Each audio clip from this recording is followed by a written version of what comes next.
and to my friends that watch Fez Night, and to all the wonderful responses and people out there thinking about the Fez.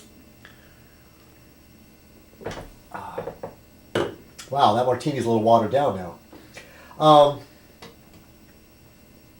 This is the part you've all been waiting for. My rant. Well, I'm kind of a bit ranted out lately, but I'll tell you. After I had that fight, that argument, and we dropped off my car and I went for a walk. And my routine on Sunday is usually I don't hang out with anybody. I spend a lot of time alone, and that's why it's sort of nice to have the company from the woman that should not be mentioned, and it's nice when it's nice, and it's awful when it's awful. But and you know, the fact is that people, at least in my world, Southern California, they move around a lot, and I miss my friend Carolyn, who moved to New Hampshire. I miss my friend Nick, who I lost to crystal meth. I miss my friend Claudia, who got married and kind of doesn't need me around anymore. Robert, the guy that thought he was going to be Hugh Hefner. A lot of these photographs, if you look back in my archives, the photographs where I was photographing nudes, that had a lot to do with Robert. I'm going to tilt this down just a bit. That had a lot to do with my friend Robert, who had big dreams, you know, of running ads and hiring models and stuff, and don't see him around much more because we parted ways. I was the brains of the operation, he was the mouth, and I got tired of him making promises he couldn't keep, and that's just the way it is, you know. People don't stay in one place anymore, especially in, at least in my world. A long time ago, when I was, you know, and I said I listened to the Beatles, but, you know, I hung out with my friends. I had to listen to Led Zeppelin and all that. And for some reason, one day I was, like, stoned, and that line about to be a rock and not to roll. And that sort of seemed to be my philosophy. To be a rock and not to roll.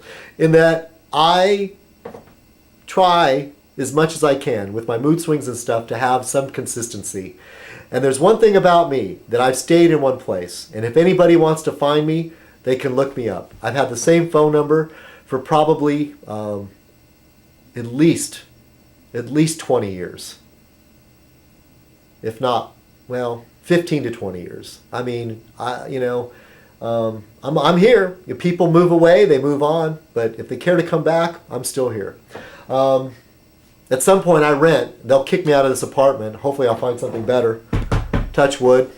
And so I was walking to Twigs, part of my routine. I just love routine. It keeps me sane.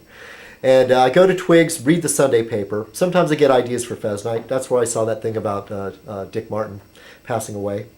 And on the way back, on the walk, I was walking along, and you see people, you know, walking towards you. And, you know, I'm not in the, like, inner city or anything, but it's kind of the city. And, you know, people aren't terribly friendly. You know, you make eye contact, you know, that's a little bit of a smile, you know. You know, that's about as friendly as it gets. But I was reaching in my back pocket, pulling out my cell phone or something, and I dropped a quarter, and I heard it fall. And I turned around to pick it up, and this woman that was walking towards me, I have a hard time gauging ages because I feel young inside, but I look old, I suppose, in some ways. And this woman might have been a little older than me, but in my mind I'm thinking, yeah, older woman. But, you know, sharp, you know, fit, very fit. And she heard the quarter drop. She saw me turn around to pick it up. She says, you know, you got to pick up that quarter. You know, you can't be wasting any money with the high price of gas these days. And we stopped and we had a little brief conversation. It was very strange. It was very unusual for my neighborhood, my neck of the woods. It's very unusual that you would stop and have a conversation with a stranger. And it was the lament about how bad things have gotten. She has 2 daughters, and she's trying to help one out, and the other one needs help. And she herself is like, you know, I don't have anything left to give because, and I told her, man, me included, there's so many people that are living right on the edge. There were, when times were good, we were kind of on the edge. I lived paycheck to paycheck. All these other things that add up. They raise my rent. The price of gas goes up. Food costs go up. Then you start scrambling and thinking, what am I going to do? It's like this. See my shirt? There's Felix going, oh. And, but you know, it felt good to just talk to a stranger and just know that there's other people out there that are worried. And I this price of oil thing, okay, when I did my oil video, I talked about how speculators are driving the price of oil up. You know, I'm not going to bet on it, but I would not be surprised if a year from now, 2 years from now, there's some big investigation that'll turn out to be another Enron. The way that they drove up the price, the utilities in California, you know, people were getting $600 electric bills, like from, you know, a $200 electric bill to $600, like just like that, because of Enron, and because of the Republicans, and because of this notion of privatizing.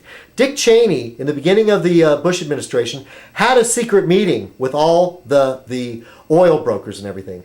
And I haven't even gone back and answered the comments on my Citizen Kong on oil video because, I don't know, I get lazy or I don't know what to say, or I don't feel like arguing anymore. I just said, look, that's what I believe, you know, don't fuck with me.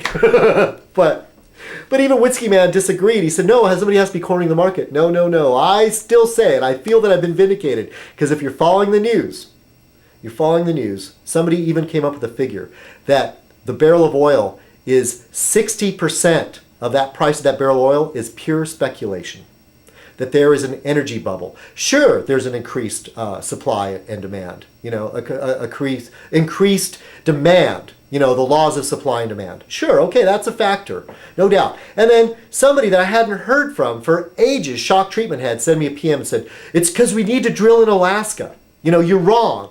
You know, the problems would be solved. If we drilled in Alaska, killed all the walruses, the baby seals, ruined the environment, took all the oil out of the ground, started pumping it, what do we do when that oil's gone? Not only are we still dependent on oil, but we've fucked the environment on top of it and put more carbon in the atmosphere. And I know some of you think that, oh yeah, this idea of global warming, it's some sort of religious idea.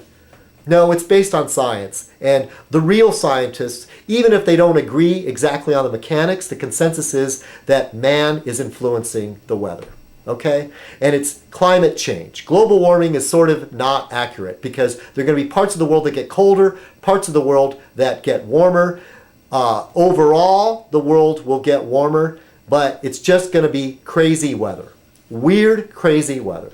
And it's showing. There's skinny polar bears, penguins that are supposed to drop their eggs on the ice or trying to drop it in mud.